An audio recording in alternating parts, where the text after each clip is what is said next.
Sooner Nation, Thunder Nation, we are back. This is the Just OK Sports Podcast. That's Just Oklahoma Sports Podcast, as well as Just an OK Podcast. One of your village idiots, Daryl. I'm here with my friend Troy, my brother Jared. And so if you like this podcast, please like, subscribe, leave a 5-star review, do all those good things to help us out. We would appreciate it. Gentlemen, how are we doing? Jared, I will start with you, so I don't have the awkward silence forever.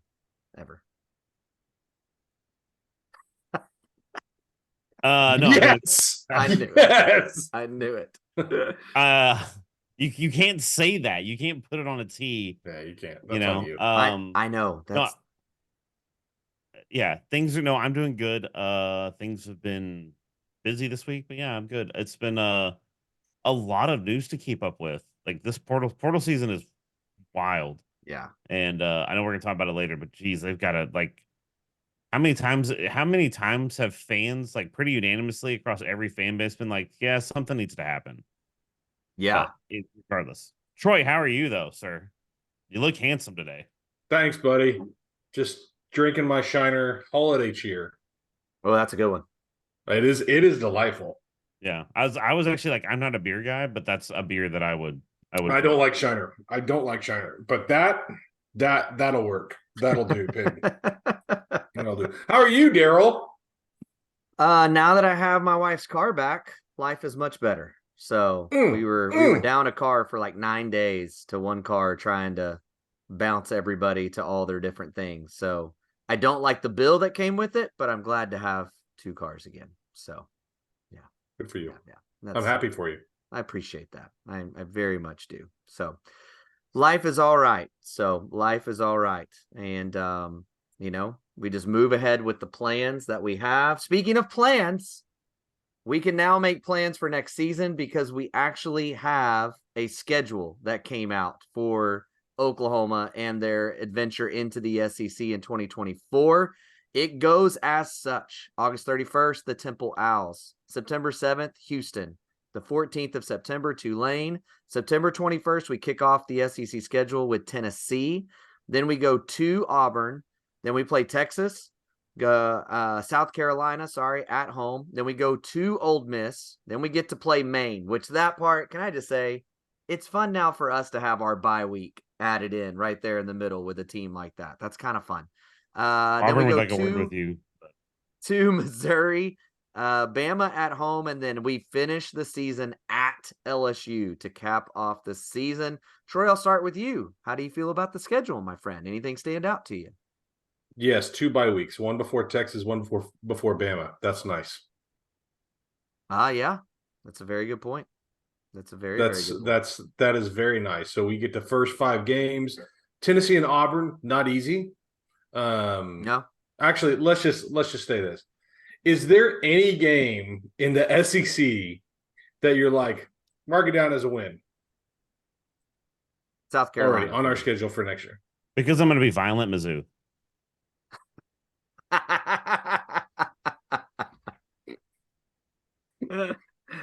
Okay. You don't really think that though, right? Dude, their fan base, bro. They get one sniff of winning and they think they are Georgia. This is what cracks me up is like you look at other programs compared to OU and it's like, you may look at I don't even know the stats, this may be wrong, but like you would look at a team like Auburn. It's like they may have some statistical category that their program is better or close to OU in like that statistical category. Literally, Mizzou has 0. OU dominates them in every statistical category for a program. I don't understand where we're as good as OU has come from. They land one recruit and they have one successful season, and all of a sudden they're top tier. Okay, and it's also been stated that they had literally the easiest schedule in America in the Power 5 this year. Yeah. Where would you put Missouri on like best programs of all time? In the SEC or just overall? Overall. Way down there. Yeah, they're going to be like middle of the pack. 40s, 50s? I mean, Probably Like, 50. do they even have like how many national titles do they even have? They have 0, I believe. 0. They have 0 Heisman winners. Yeah. That I mean, like, therefore, you're way down there. I don't even know that conference title wise, are they even in the double digits? I don't think they have No, they've got conference titles, and I think they're double Because digits, of but they're back not. when, right? Like back Yeah. maybe Big Eight, were they even I don't even know. Southwest Comp, like whatever they were in way back then. But Yeah, they were. They have. I don't remember the stats, but there's nothing that they have OU beat on. I don't think they're even close. I will say this. I feel like South Carolina's a win. They're obviously having to replace quarterback and a couple other positions there, and it has not gone great for Beamer thus far. I think Auburn, I know they played Alabama really well, but that's also a team that lost to New Mexico State. So I feel But okay. I just hate that it's on the Aub- road. I do hate that it's on the road. Auburn's an unknown to me just because it's on the road, and 2, they're in like that flux of having a new coach and stuff. So I don't want to write them off as Right. I'm just saying cooked. those two games are the Yeah, ones I feel those are my highest confidence meter are those two games. Right. Like it's after really that, when you look at it, it's like honestly, this is what's crazy, and this is what made like I had this realization. So you have, we look at the SEC, like even Tennessee. Josh Heupel comes in, has a really great first year, second year not as good, a little bit of a disappointment. So for him, it's like next season's are they up? Are they going up? Or are they going down? yeah. Right. Yeah. Auburn's the same thing, new coach. What's going to happen with them? Like they're kind of in that state of like what OU was last year, a Right. little bit. Texas, Texas has had a lot of success. Are they gonna be able to continue that? Mm-hmm. South Carolina, same thing with Beamer. I mean, like I said, you go down the list, and it's like that's kind of how every team is. I mean, Yeah. outside of Bama, every team has some of that little bit of like, is this gonna be a continued thing or whatever, right? Like, And Bama's kind of a is known Jaden quantity. Daniels, can he not go to the draft or has he declared for the draft I don't know if he has or not. for LSU? Because that's a big thing for LSU for me. I still think that game's going to be, no matter what, extremely tough going to LSU to play. That environment is insane. But if they're having to replace their quarterback, that changes where that falls in the meter for me, right? And I don't think they're going to get their defense just astronomically better in one season. So that gives you a little bit. But yeah. If I'm looking at the schedule, there is 2 games that I am 100% certain we will win. That's it. 2? Yeah. What? There's 2 games. There are 4 on there for me. Honestly, for 5. me, Houston, Tulane. Here's the big if. You're not even saying Temple is a win? No, I'm saying Temple and Maine are the 100%ers. And I'm saying here's my rationale behind Houston and Tulane, right? And South Carolina, frankly. The rationale behind that is we will have 0 returning starters on the O-line now. Correct. We'll get into why in a little bit, but we'll have 0 returning O-line starters. They are going to have to do so much work in the portal, and some of these young guys are going to have to step up big time. Yes. So we also don't know, strike me down, we also don't know what we have in Jackson Arnold yet. That's a fact. So I think I think the running back room looks good. I think the wide receiver room looks good. Exceptional. Right? I think the wide receiver room is exceptional. I think the defense is looking better and stronger. We get Stutzman and Bowman back, blah, blah, blah. That's where there's a lot of unknowns with this team going into next year. A lot of unknowns. That's why I'm saying there's 2 games on the schedule you can pencil in 100% in. Now I'd put like 80% sure on Houston and Tulane and South Carolina. And then after that, then it's like a crapshoot at that point for me. Yeah. No. I don't totally disagree with you on that. But if you're asking me to put money down, I would still bet Temple's a win, Houston's a win, Tulane's a win. I would too. What I'm saying is like I am 100% certainty we will not lose those games. Right. Period. Right. No, I'm with you there. Dude, I will say this, of this schedule, I so desperately want to go to an Ole Miss game. I want to go to that game so bad. Out of everything on that schedule, I would love to experience the Grove. First year in the SEC That's cool. would be I so would- fun. I do that's what's crazy is Daryl and I have talked about this about like making a bucket list of going to every SEC stadium now that we're in the SEC because it's like really honest. Well, outside of Mizzou, I probably don't care to go to Mizzou, but I'll say this: the one place I don't want to go when we're playing is LSU. No, yeah, probably so. I will. I'll I never will go go there to a again. game when there's another game going on to go experience it, where I don't have any skin in the game and I'm good. I can't walk in that place with Crimson, dude. That place is terrifying. Like, So here's what's funny. So I've talked about I have to come to a game next year, right? So I have a deal with my friend that I went to the UCF game with, right? UCF grad and all that. He wants to go to. We made the agreement. I'll go to UCF game. He'll go to OU game. Obviously, he's getting the better end of the deal, right? Like, there's no question there. But I was like, I honestly almost forgot until I was talking to one of my other friends back home that they're from South Carolina, but they live in Oklahoma now. And I was like, so we got to go to the South Carolina game. So it's like, I honestly think now looking at the schedule, like, I don't know why it just came out today. And I was like, probably going to go to South Carolina. Yeah. Because I told them I would. But I was like, I'm probably going to go to Bama. But if he comes with me to one of those games, I honestly still think I'm going to take him to a night game. I feel like night games are the best games. Oh, like if always. if Bama is at night, like if it's a 7 p.m. kickoff or whatever, 6:30 or whatever time slot kickoff, I think that's the game to take him to. I would make a bet that it won't be. Yeah, I'm with you on that, Troy.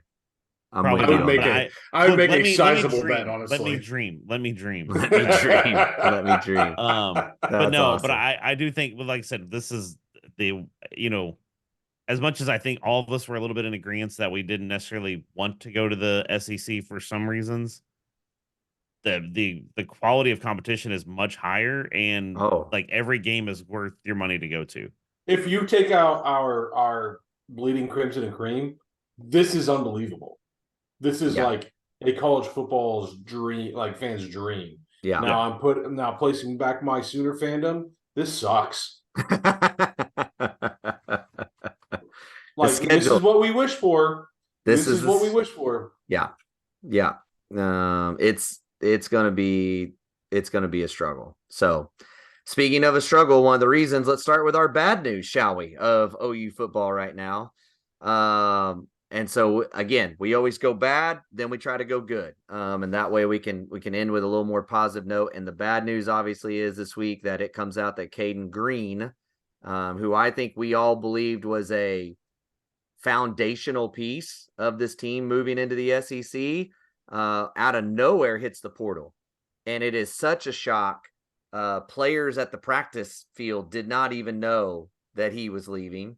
Coaches didn't know that he was leaving.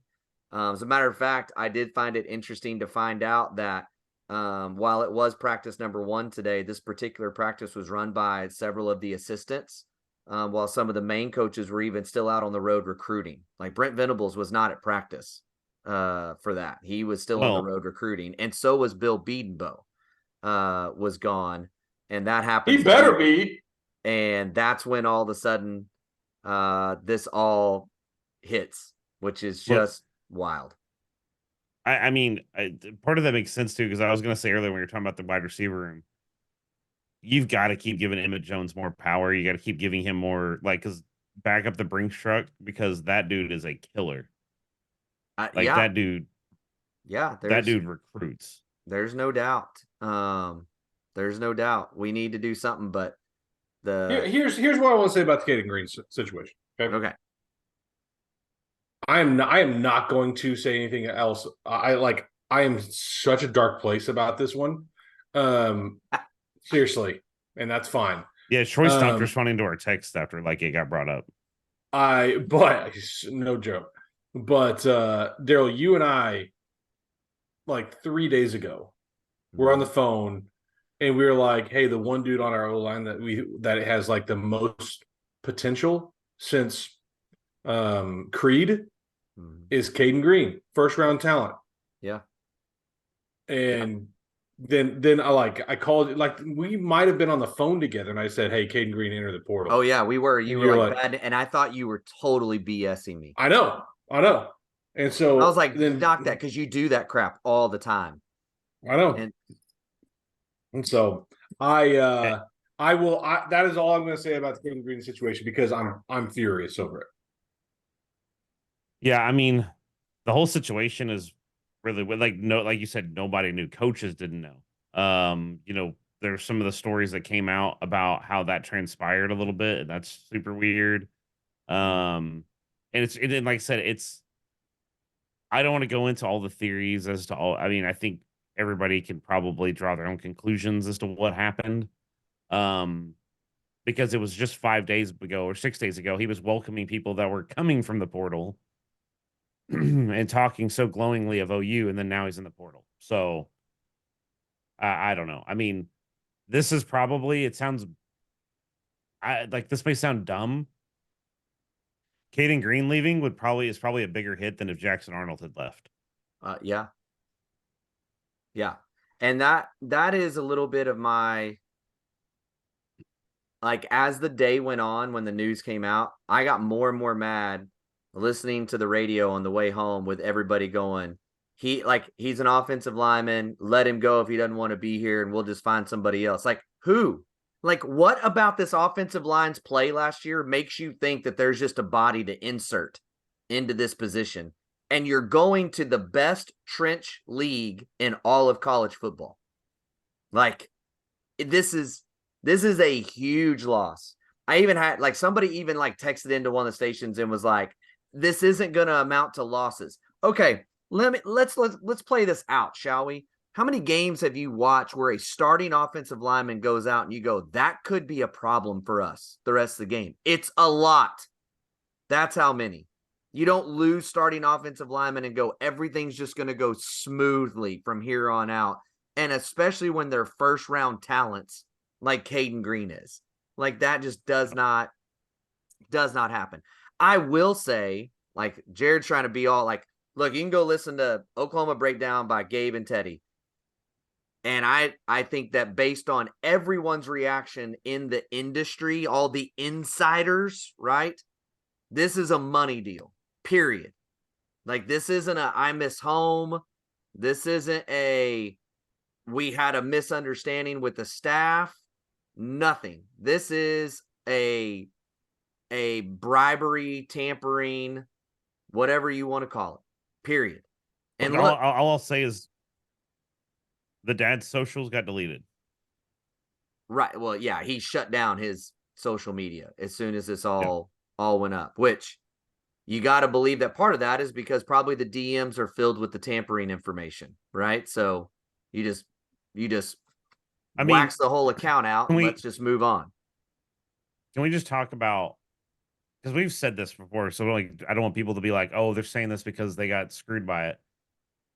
Like, the NCAA has to do something about tampering. I don't know how you handle that. It's a very tough thing to handle, but like, this is getting out of this is like, I told somebody, this is what it reminded me of, this whole situation. If it is what it appears to be, I'll just phrase it that way, because I'm trying to be, ambiguous, because I don't have any information, but it reminds me of like the Marcus Dupree situation.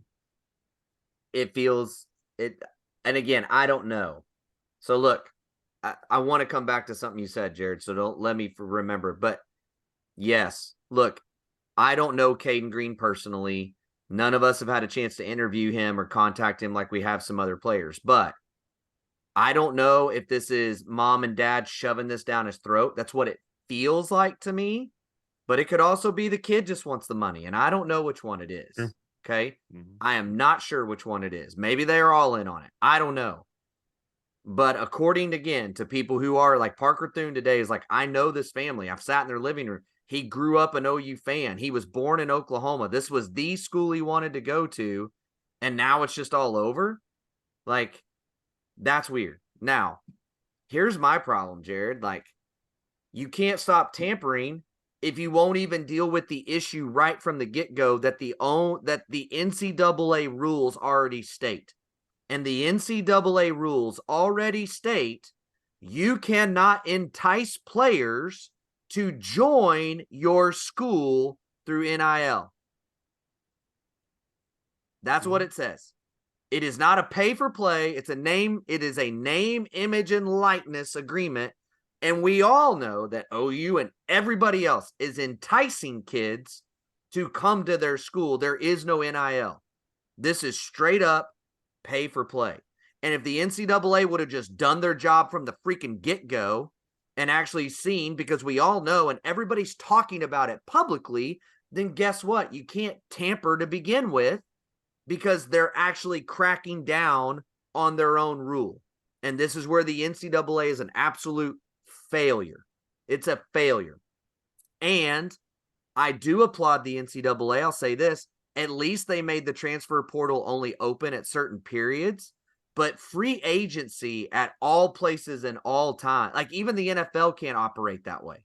Well, and the ruling came down today. I don't know if y'all saw that. The ruling came down today where basically the courts ruled it's like a temporary injunction or whatever, but the NCAA cannot deny waivers for people for multiple transfers.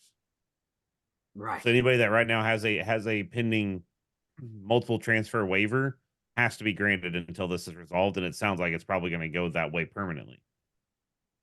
Yeah, I mean and that's the other problem, is the legal system is so involved in all this and saying, well, you're preventing a kid from this or that, and it's like, I mean, okay, I guess, but like there has to be some kind of repercussion. Like there has to be going back to the old school of losing a year of eligibility or something, because again, even Major League Baseball, like even a guy that gets cut has to go through waivers, right? Like it's not just, hey, I want to leave and I want to go play for the LA Rams. Oh, hey, I want to leave and I want to go play for the Cubs. Like it doesn't work that way. Like even in professional sports, like it doesn't work that way. You have to fulfill the contract.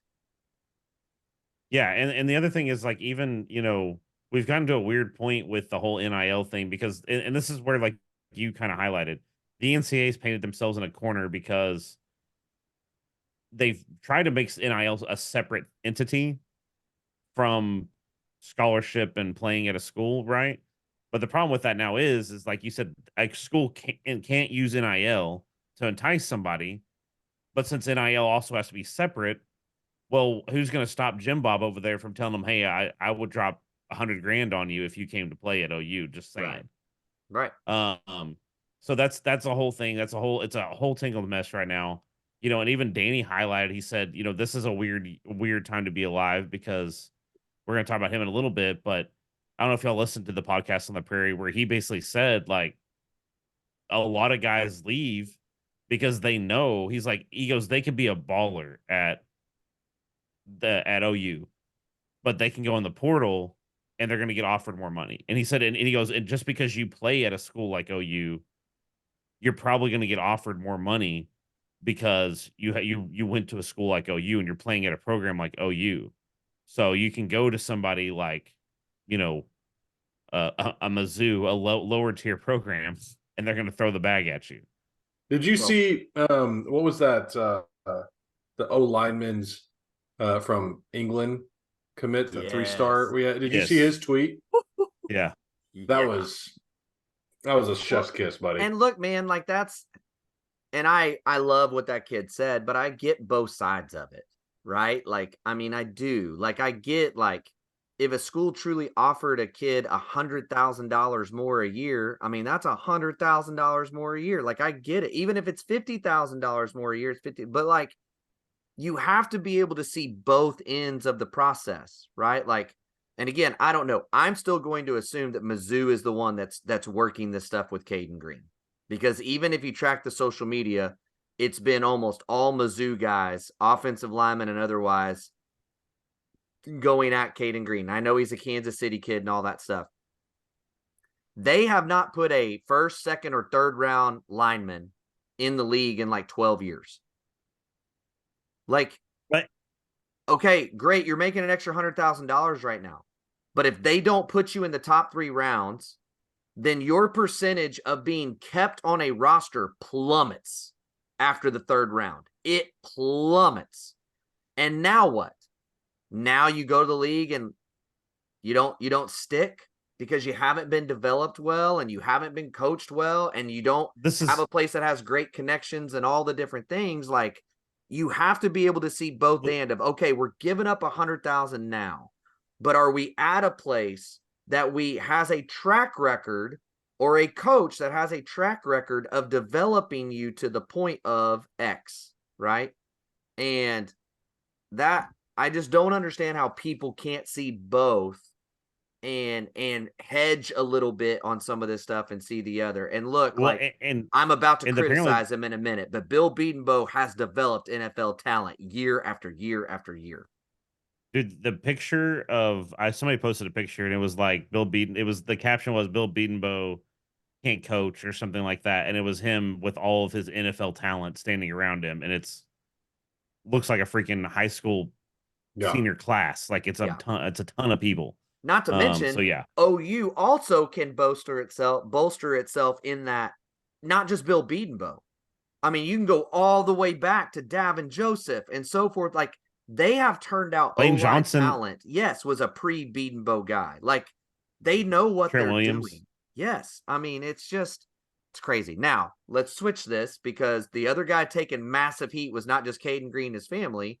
Bill Bedenbaugh was taking massive heat on social media, on airways, and everything else. So, Troy, as you've been up there very stoic, how much of this do you put on Bill Bedenbaugh? Not as much as the Twitter world is giving, right? But more so than the minority that says not his fault at all. Like, here's the truth of the matter is, this wouldn't be a big deal if he would have recruited and developed dudes behind him. This would have been like, man, that sucks, but we got this dude, like we got him coming out the woodwork, kind of like the wide receiver room, kind of like Emmett Jones. Way to go, Emmett, right? Kind of like DeMarco Murray. Way to go, DeMarco. We don't have that with Bill Bedenbaugh. So whereas you can't control a situation like this when somebody's tampering, throwing the bag at somebody. You can't foresee that happening, right?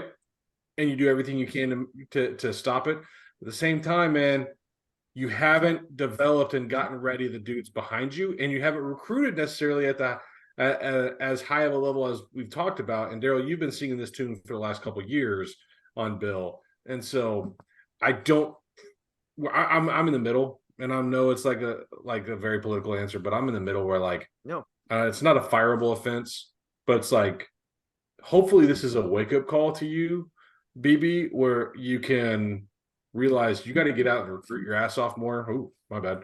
You got to recruit. You got to recruit way better, and you have to develop like you have before. So that's my 2 cents. Jared. I mean, look, the Caden Green thing in a bubble, not on Bill Bedenbaugh. It sounds like he did everything absolutely possible that he could do. As a staff as a whole, it sounds like what they did. Again, don't know all the details, but that's just kind of what we've heard from multiple places. But the offensive line situation is on Bedenbaugh's shoulders. That's 100% his, right? So that's kind of where I'm, I guess, sort of in the middle. It's people trying to say Caden Green leaving is Bill Bedenbaugh's fault. That's not his fault. Right. The situation we're in with the offensive line is his fault. You can't argue that. There it is. Now, again, I don't know. I'm not very hopeful. My hope dwindled when I heard that Caden Green was leaving. It doesn't, like I said, there's less than 1% chance that he returns, it sounds like. But the other thing is that I guess maybe we get, maybe this is one of those crazy years where Bill gets a bunch of guys in there and we somehow have a functional O-line that's actually pretty good. I don't know. If he's gonna prove everybody that he's the GOAT of an offensive line coach, he's kind of set himself up to do that. It's just going to be a very big task. So and so by the way, y'all both know I have been bullish and I've been bullied for being bullish about the fact that this O-line has not been to the standard of OU for at least 4 seasons. And this year was another example of that. It was not good. Like, I'm sorry, the O-line was average at best this year. It was average at best. And you have one bright shining moment, and that's the Texas game. That's it. Everything else was average. And that is on Bill Bedenbaugh. And here's my deal. I think Bill recruits hard. So let me just say that. But apparently, where he needs help is his evaluation. Because even last year, he used a transfer portal spot on a guy that has 3 years of eligibility. That's not very good. His name is Troy Everett or Tyler Everett, Troy Everett, whatever. I can't even think right now, but Everett. He's not a great player. And now you're stuck with him for 3 years. Like, why? Like, what about him made you scream to go, I got to go have this guy, right? Cade Matower. Like, love the kid. Great attitude. Plays hard, but his ceiling is so low that your line can't be great. And that's who you're sliding in there to be great. And then look, we said it all year long. We had a high school coach approach us and say, you're not even playing your best 5 linemen, right? Like, he said straight out, second week of the season, Caden Green is one of your monsters. Why is he not playing? And then finally somebody gets hurt and he has to play. Boom. And we're all like, Caden Green's a superstar. Like, what are we doing? Like, I don't know, man. Like, I don't understand his evaluation. I don't understand what he does in a practice that makes a guy get on the field and not get on the field. Because, again, we ran with Savion Byrd, and we were all hopeful for Savion. But we all could agree it looked bad early on and often.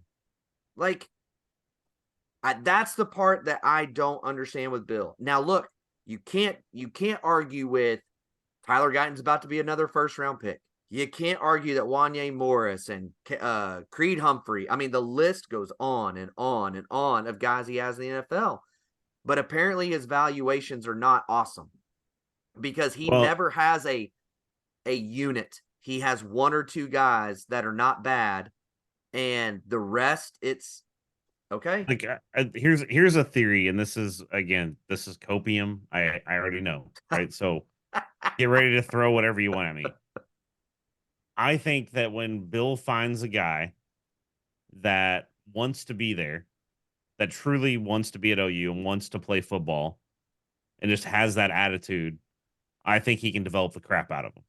And I think you can even look to this season to that a little bit, because while this offensive line was, like you said, average at best, they also neutralized one of the best defensive lines in college football in Texas.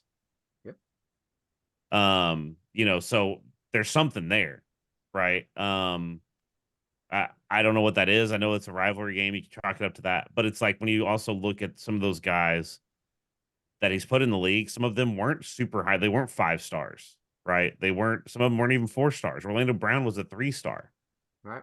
Right. So my only hope, and the only thing that I guess that if you want to have a glimmer of hope, just to give you a little bit, because I'm with you, Daryl, so I'm not arguing against that.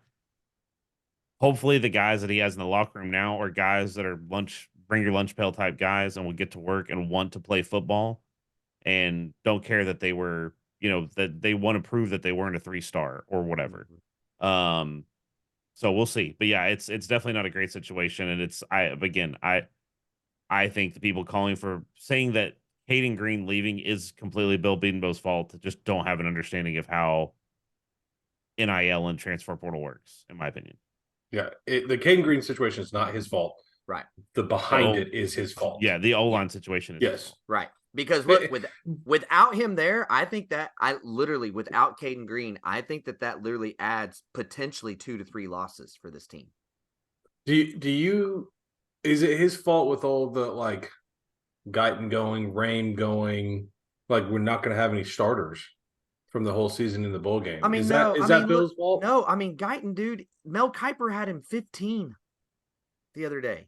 And he couldn't, like, it's not that he couldn't get a starting spot back, but Like he didn't come back in and get his starting spot back. Oh, you mean at the end of the year? Yeah. Well, okay, so I There's- know the stories, but there's two different stories, right? The one is that he had concussion stuff that lingered a little bit longer than they thought it was going to, so they just ended up at that point there was like a game left in the year and they rolled with Sexton. There's another story that says as soon as the concussion happened and he got his first round grade back, that the family shut him down.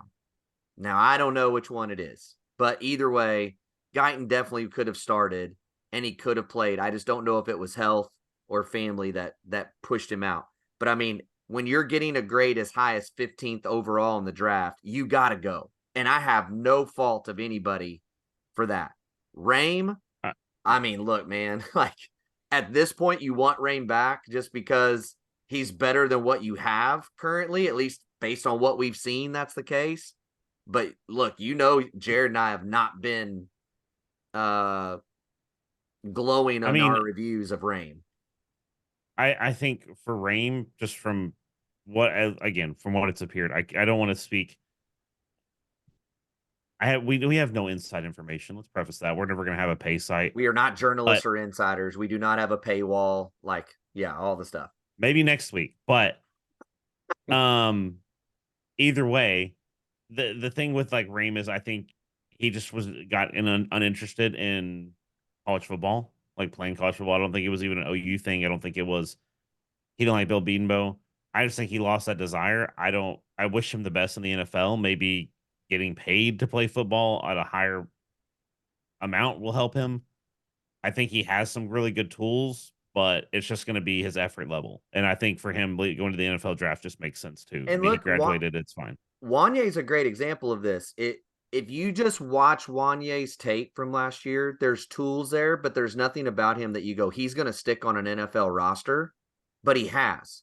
And the reality is Wanye is a better NFL player than he ever was a college guy because he hated all the crap that came with college. He hated going to class. He hated going to meetings. And in the NFL, there's so much less of that. The practices are shorter. This is his deal where his just raw talent can take over. Maybe Rame is that. I don't know. But for a college standpoint, it just is what it is. Now, to give some hope, and we'll go move into good news next, I know that they're very high on Josh Bates, but we've never seen him play a snap. I know they're high on Jake Taylor, but we have seen very, very little of him play. And the last I've seen of him, I don't think he's heavy enough to be a massive factor in the SEC. I just don't. But I know they're really, and I know that Brent Venables in one of the interview things he did, he went on and on about Ozeta and what a baller Ozeta was. But again, he was such a baller, and we had an O-line that struggled all year, and he could not see the field. So I don't know what to make of that, right? So we also heard that Josiah Wagner was an absolute ball machine. And if you really go watch his snaps playing defense this year, it don't look like an All-American walking out there. He struggled heavily, and they were talking about how he was the guy coming out of fall camp. So I don't know. I don't know what to think. And by the way, more bad news. Everett was at practice this week and did not do anything, which would lead you to believe he's injured. So you're going to be rolling Josh Bates out there, most likely at this point. So we'll see what happens there. Now, this is dark, bad vibes all over the place. Troy's like ready to just double fist right now. So let's get to some good news, shall we? Let's. What? No, Troy? don't comment. Don't comment. Don't. I'm just gonna give us some sunshine, Daryl.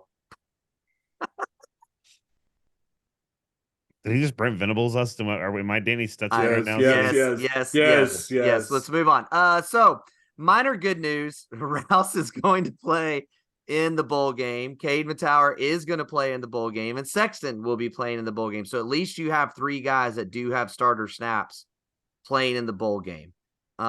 Look, man, those guys not playing in the bowl game, it would be a disaster. It would be really, really, really bad. Can I just say, Matower, we've talked about his limitations, but on this offensive line, he's probably one of my favorite guys now. Like the Yes. dude just worked and he just played hard.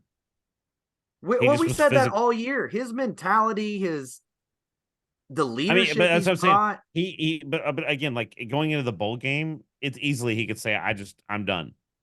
Like, you know what I mean? I'm not, he has really outside of playing for school pride or for the, what his own pride, he has nothing left to play for, and the dude's still going to go out there. Yeah. Rouse too, really. I think Yeah. Rouse has a chance to be drafted. He could easily forego this, and he's not. And so, man, yeah, absolutely grateful. The other good news is Towie Walker is going bowling, ladies and gentlemen. Like, I did not think for a second that he would take a snap in this game, but I'm excited that he is. And I really still might hope. not. Yeah. What do you mean? Like, just not play in the game is what you mean? Yeah. Oh, they're going to give him snaps. They have to. I do not see this staff at all They didn't give taking him a a guy. scholarship. They I didn't give him a understand that. scholarship. But here's the deal. And we If you're had the really Butterfing not going to do sponsored punt anything with returner. him, you're not going to let him go through practices. You're going to say, look, man, you're in the portal. See you later. You ain't got a scholarship. Well, what if he wants to do practice? Like it's never been stated that he's going to be at the bowl game, that he's playing in the bowl game. He has stated it. When? He put a tweet out. Okay. He put the bowling pins. I think that's ambiguous enough that he could or couldn't. I think he is in the portal and he wants the reps, and he's like a workout dude. He's a practice dude. He wants to get better. That's why I think he's in practice. I don't believe he's actually going to play in the game. I want that lunch bet. Oh man, yeah. Let's go, Mister. He's not going to play. I want a lunch bet on this. I will put the over under at 5 carries in the game.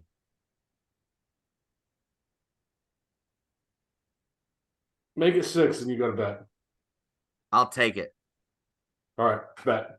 Okay. Look, I think honestly, so anything under 6 carries, I win. Correct. All right.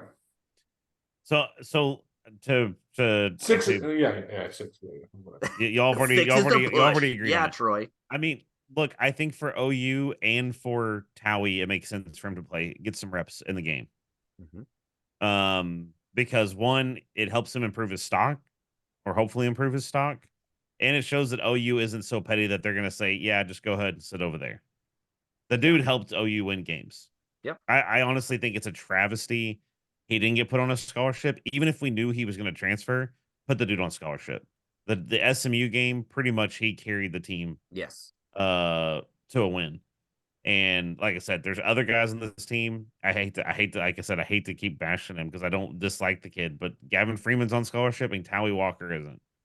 Who, if you watch the games this season, if you had to X one off your roster for the season, you're telling me you're going to take Gavin Freeman over Towie Walker. You know what I mean? Like it made zero sense. But yeah.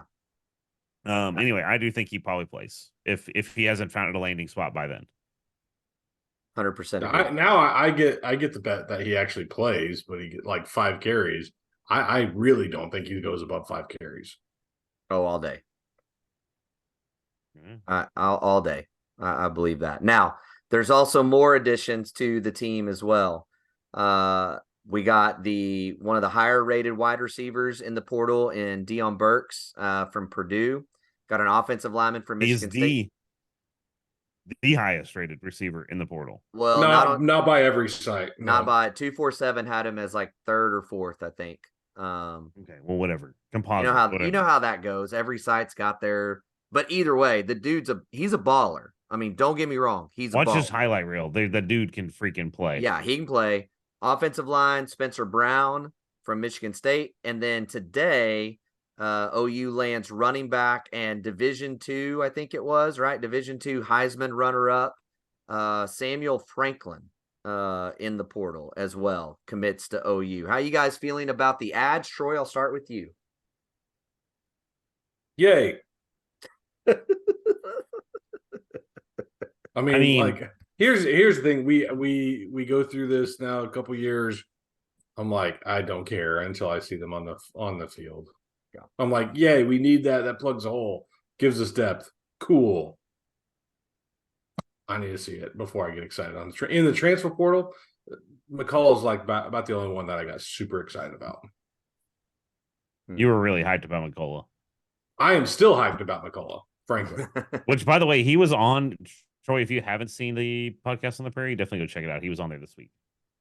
He is my favorite. I like if him. he can learn how to do pass coverage, he's going to be unstoppable.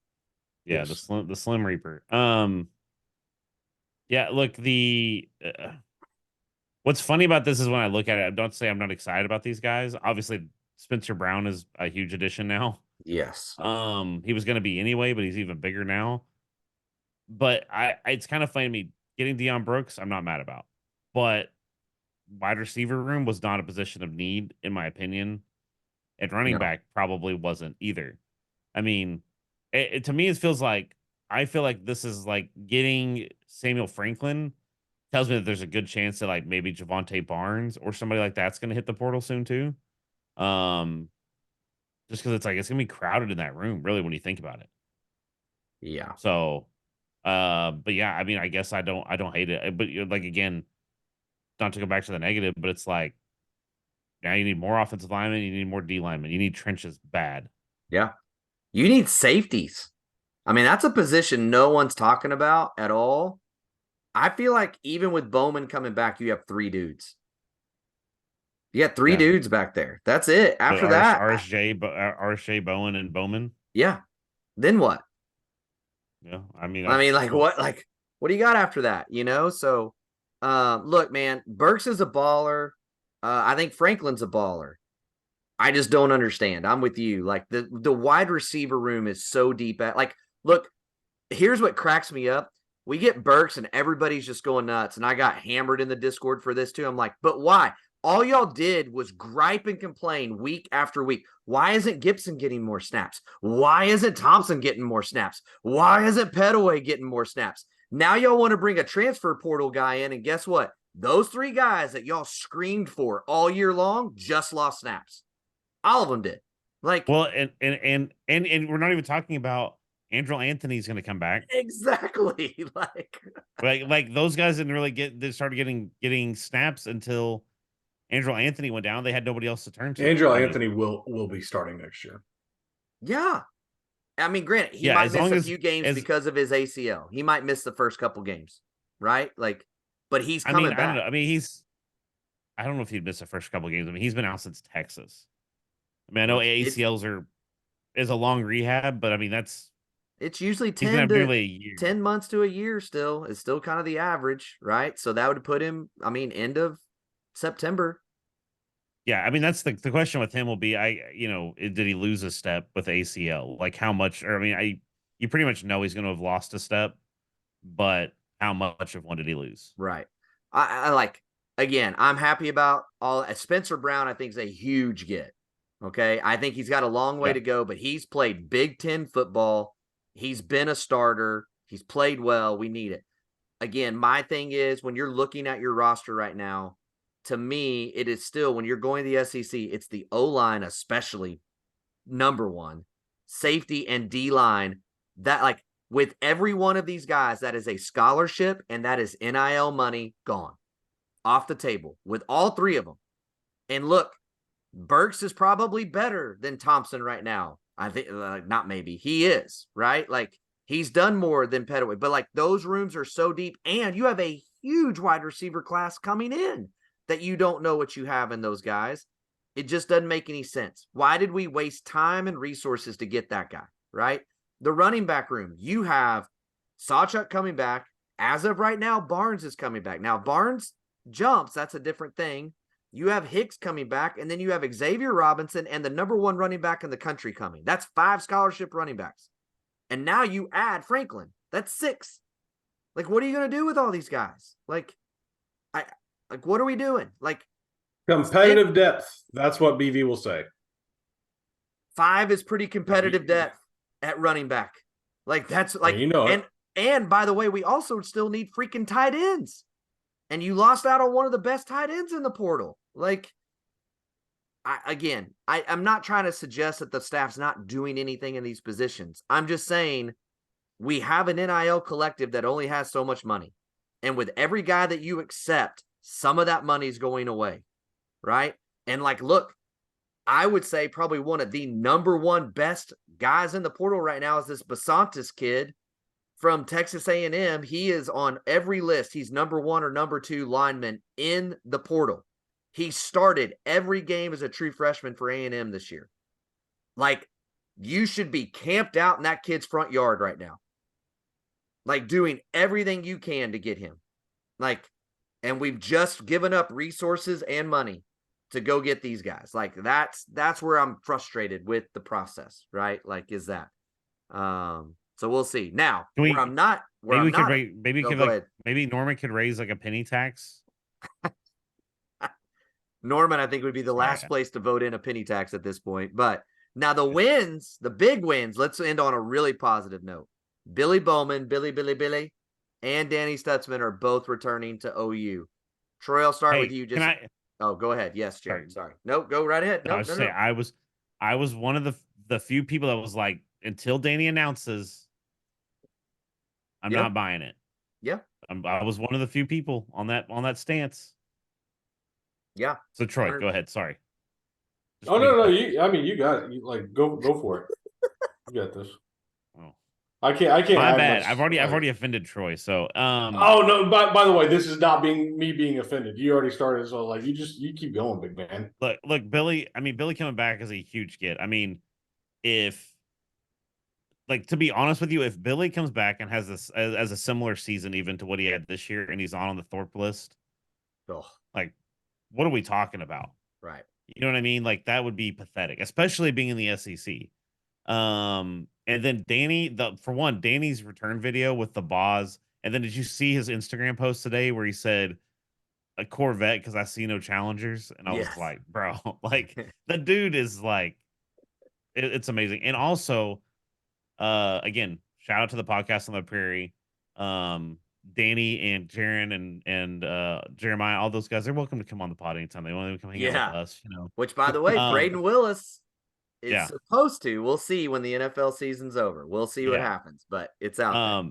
But you know, it was funny. He was talking about, you got to listen to it, but his story, Danny's story about, basically, it was kind of funny. The reports that came out were true. He had gone to BV and said, I want to go to the draft, and said that he, you know, basically had all the paperwork ready to sign, and then kind of had a second thought and was really like, he's like, you know, I didn't feel like my heart was in it. And, you know, he talks about all that. And he said basically his dad was almost pushing him to go to the NFL, you know, because he said when he was like, after the TCU game, he goes, I thought that I was coming back. And then he goes, you know, you get these grades back. And I talked to, you know, some people in the NFL or whatever. And my dad had connections and they kind of convinced me anyways. He ends up coming back and he goes, before I could release the video or say anything about it, my dad's on the radio talk shows talking to people about it. And he said he called his dad LeVar Ball. And Danny's dad was on Twitter and was like, did I really get called LeVar Ball? Yeah. And everybody was like, yeah, he straight up called you that. But it was pretty hilarious. I mean, it's really good. I think Danny is the biggest piece on defense. No offense to Bowman, but like I told you guys, when Danny was on the field, the defense as a whole looked heads and tails better than it did without him. Yes. And that's no shame to Kip or outside of the last game of the season. Yeah, that's true. Yeah. But nobody kind of looked good that game. Bowman did. Yeah, okay. But but regardless of that, I think he brings a stability to that room, and I think he brings a amount of leadership. I really think when you hear him talk, even on the podcast, and that's the third time you brought up their podcast now. Are you getting paid? I wish. You guys are getting paid? No, I just when you hear him talk in interviews, you can tell when you look at him from even last season to this season, he's much more well spoken. He's much more of a leadership. He talks more in like the grand scheme of things rather than just him sort of thing. So it's like I really just think that he's a huge to go into the SEC with somebody like him. I can't for the defense. I can't. Again, that's the equivalent to keeping Caden Green and Jackson Arnold sort of thing. Like he's that big of a piece, in my opinion. Thoughts, Troy?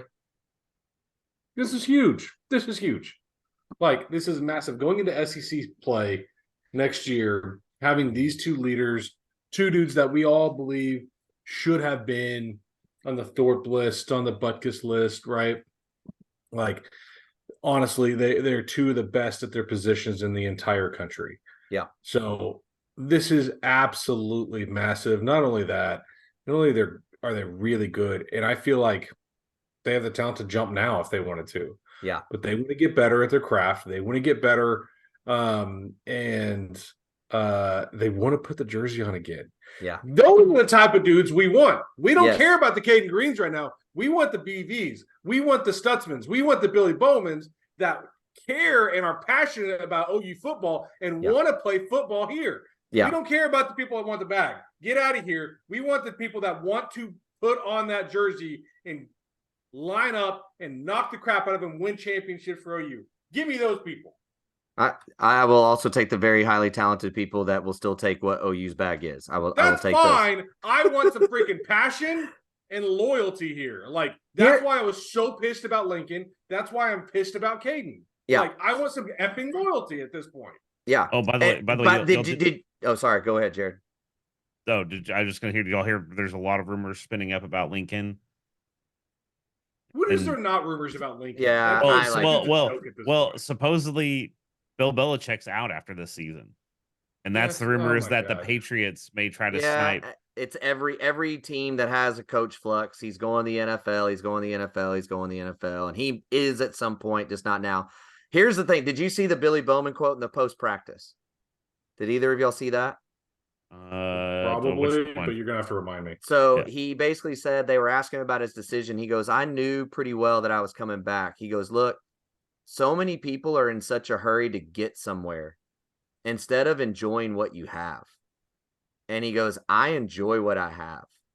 And I want to do this for another year before I move on to the next thing, because the next thing is going to be there.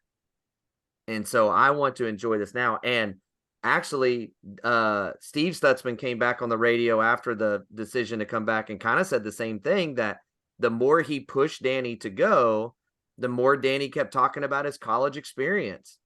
And he looked at Danny and finally said, look, man, you can't go to the NFL looking in the rearview mirror. You can't do that. Like, if you want to play another year of college, you need to do that. The NFL will be there, right? The chances of you not having any chance of the NFL is next to nothing. So if you want to play college, you need to do that, because once you take that NFL step, it's there. And again, to talk about, he was on the radio today talking about it. Teddy talked about, I did have a conversation with Danny, and I just told him the NFL is completely different. It's still football, but it's not the same. There is no camaraderie. There is no, you're in it for you. And everybody in that locker room is in it for them. And they are not there to be your friends. Like, they are not there to be your buddy. You make friends and that all happens, but it is cutthroat and it is just a whole different dynamic. And he said on and on, I am so grateful I played all the years I did in college, because it is a whole different ball game in the NFL. And that is so refreshing, like, from both of those guys. Like, it's not even just about OU. Like, yes, Troy, I want people that are here, but it's about just, guys, enjoy freaking college, man. Like, it's the same for, like, just a student. Like, don't graduate in a year and a half. Enjoy the years, man. Like, enjoy getting to be all the stuff, man. Like, do it. Right. If you're watching on YouTube. It's all about OU. It's all about OU. Look, I just want to say, can we just give a quick round of applause to Daddy Stutzman on it? Because I think he handled it well. I think, I don't think he ever pushed Danny to the point of just saying, like, you have to go to the NFL or you have to go get the bag somewhere. He let Danny make his decision, and he supported him in that. Yep. So very Who nice. do you think that is? Who do you Jason think White. that is? Yes, Jason White. Jason White. So cool. No, it was awesome. Hey, something else about OU. This just hit Twitter not too long ago. Oh Lord. And this is getting into political stuff, so I'll apologize. the governor of Oklahoma signed an executive order eliminating, and this includes OU and OSU, eliminating offices of DEI at all higher education institutions in Oklahoma. Oh boy. Let's say that again. So the Diversity, equity, diversity, equity, and inclusion offices have been eliminated for higher education institutions in Oklahoma, public ones. Okay. That is that's kind of a big deal. Yeah. So yeah, it is. That's interesting. I'm not going to step in those waters. Just want to throw that out there. Wow. That's going to play great on the recruiting trail for BV right there. So, thanks for that, Governor. Appreciate you. Can we just talk about the run of bad governors we've had? No, we're not going to. No, it's not. We are not going there. there. Don't even live here anymore. Get out. Hey, well, we're going to talk about it in a minute. But I got to talk about the Florida, because Florida's doing some pretty hilarious stuff. But let's just keep going in what we're doing. Let's follow the flow. Trying to give Daryl a little bit of respect, because I don't do that often. So, well, I'm just going to move. I was going to move into that as well. So let's just jump straight into it. So let's start with the good, though, of Troy. Did you think that Jaden Daniels was the right selection for the Heisman? We haven't had a chance to talk about it since it happened. I don't care. Like, dude, it was between Penix and Jaden Daniels. Jaden Daniels had the stats. Penix had the moments and the, like, what are we talking about here? What is the Heisman now? Like, it comes down to your definition of the Heisman. Is it the best player in the country, or is it the best quarterback on the best winning team in the country? Or what is it? I mean, I get what you're saying. It's the same argument as with the. I feel like it's gotten to where it's the same argument as with the committee, right? Is it the best player, or is it the most deserving, or what? Because, like, to me, it's like I thought that Penix should have won it, because you take Penix out of that Washington team and they aren't in the playoff. You take Jaden Daniels off of that LSU team and they're a 5-win team, if that. Yeah. That same argument can be made. Yeah. But I mean, I think the thing with Jaden Daniels is they padded a lot of stats when they 100%. I thought Jaden Daniels was the best player in the country, but I thought that Penix had more of the moments, right? Oregon twice, but he didn't have the overwhelming stats that Jaden Daniels did. Yeah. That my deal was, I'm with Jared on this, as far as Penix's numbers stayed steady when he played the best. Jaden Daniels' numbers take a massive dip when he played really good teams. A massive dip. When they play in their FCS opponent, it's like, okay, well, yeah, he put up 600 yards passing. That's great, but so he basically put up 2 games in one game against those people. But when he played the stiffer competition that they had to play, his numbers just took a decent dip. But here's my deal. It was a crazy year, a lot like the college football playoff stuff, as far as, like, nobody stands out as just like the person, right? All right. Like, so I hear what you guys are saying. I would like to actually, like, that's perception. Here's the actual game log for Jaden Daniels. Okay. The best team they played was Bama all year. Okay. When did they play them? That's the question. November. Okay. No, early November, November 4th. They lost by 2 touchdowns, 42-28. He had 219 yards passing, 2 touchdowns, 1 pick. Not great. But he had 163 yards rushing on 11 carries. 163 and a touchdown. What was his longest run?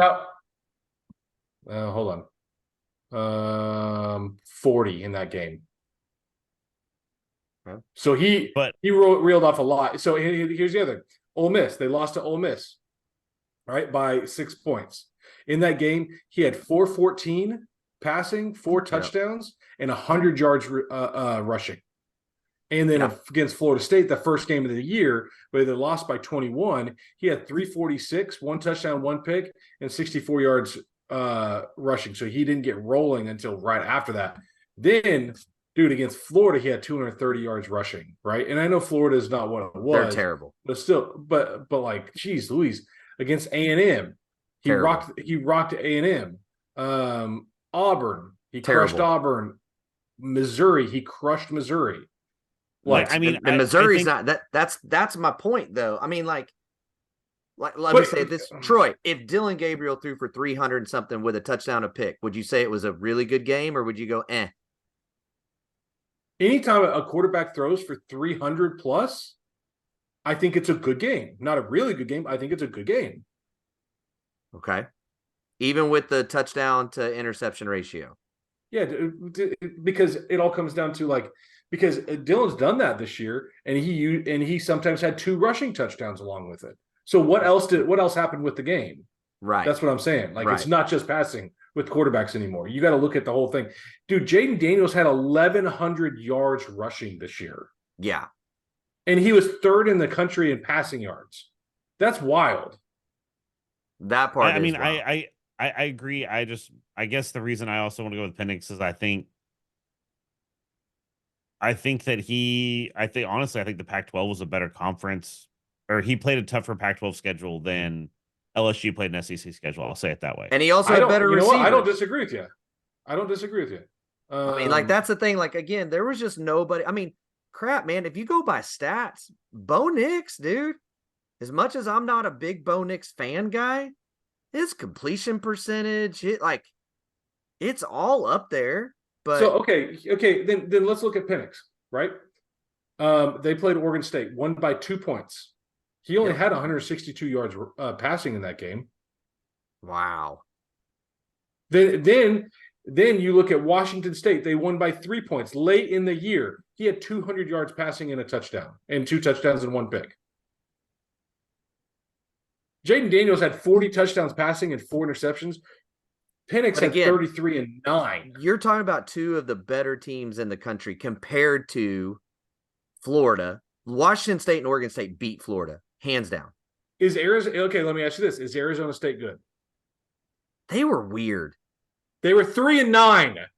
They were not good. Weird. I know, dude, but and they only beat them 15-7 against Arizona State, and he threw 2 picks and no touchdowns in that game. Well, hang on. Gross. So Troy, let me because I think Daryl, tell me if I'm gonna go down the different path than what you were. Okay. My point is, I think Penix should have won. I'm not mad that Jaden Daniels won. It was that close. Yeah. And there was nobody dominant. If this was a year of, like you said, where we've had a clear favorite, then I would be, dying on that hill. Penix wasn't dominant across all of college football, but here's the other side of it. Let's all, I say, let's all, me, the best player in college football is Marvin Harrison Jr. If you watch play in and play out, that dude is open or he's triple covered. Yeah, I was actually, you know what I'm saying? So his stats are terrible, right? He lost 1 game, but he's not going to win the Heisman because he's not a quarterback. And because teams said, look, he is the dude on the field and we're not going to let him beat us. We're going to make everybody else make the plays, and he's punished for it. But he's the best player in college football. And for that matter, from raw talent, Caleb Williams might be the most raw talented quarterback out of all of them. But he's on a team that it's terrible on defense. Look, obviously the correct winner should have been Jordan Travis, because FSU doesn't win a game this year without him, clearly. Oh, gosh. So I see where you're going with that. Yeah, now. And by the way, the whole argument that Jaden Daniels got most of his stats on bad games or bad teams, you go look at Penix's first 3 games. Michigan State, Tulsa, Boise State. All 3 suck. Okay? Yep. He had 450, 409, 473, 12 touchdowns, 1 interception. The rest of the way,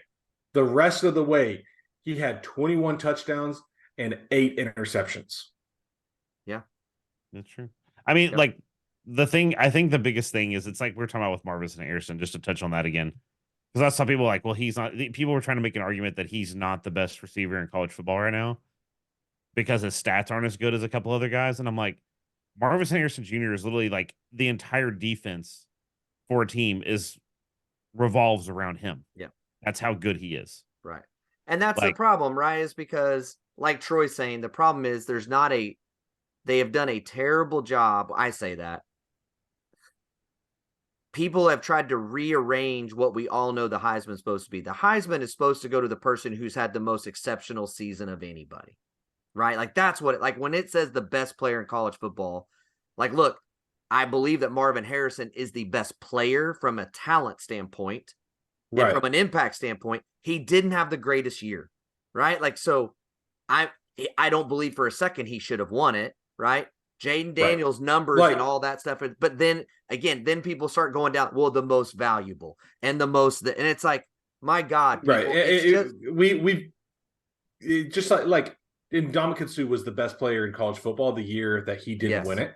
Right. Yes. Or Adrian Peterson was the best player in college football his true freshman year. Yes. He was the best player in college football. But they were never going to give it it to we a could true go, freshman. Yeah, we can go down the line of all that. But yeah, I agree with you. Whereas in the NFL, it's much easier to say Justin Jefferson's the best wide receiver because the playing field is much more level, and they scheme over these dudes, the Jamar Chases, the Tyreek Hills, the Justin Jeffersons all day long. And like this year, Tyreek Hill, easily the best receiver in the NFL. Easily. Not even close. Yep.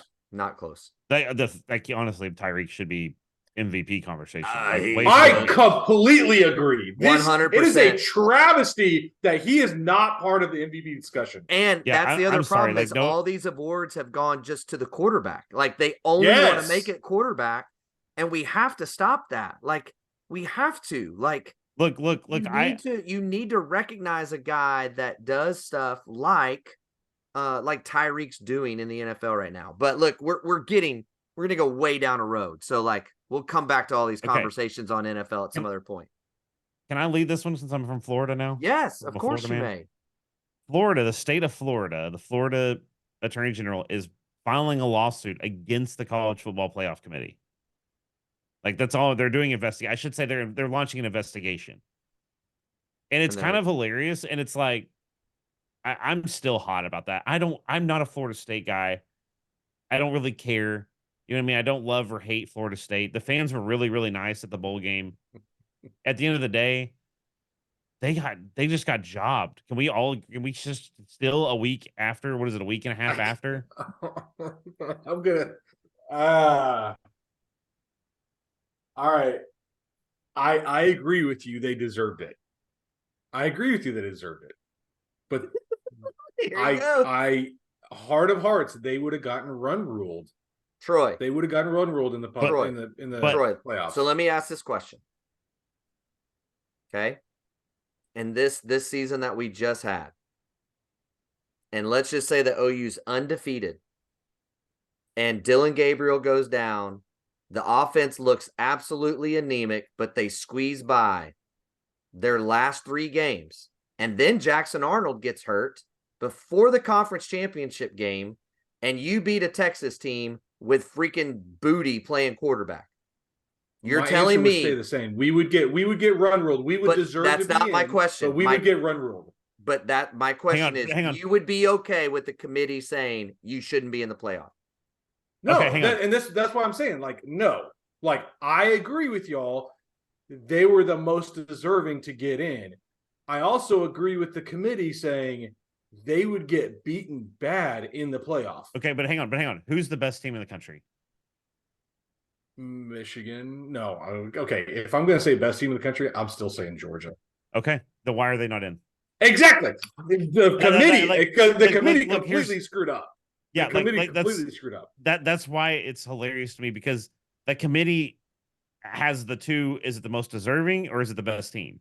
And they somehow did both and neither at the same time. I would go on a limb, like make a big wager stating Georgia right now would be favored in every single game if they were played in a neutral field against any opponent in the country. Right. Georgia would be favored against every single team.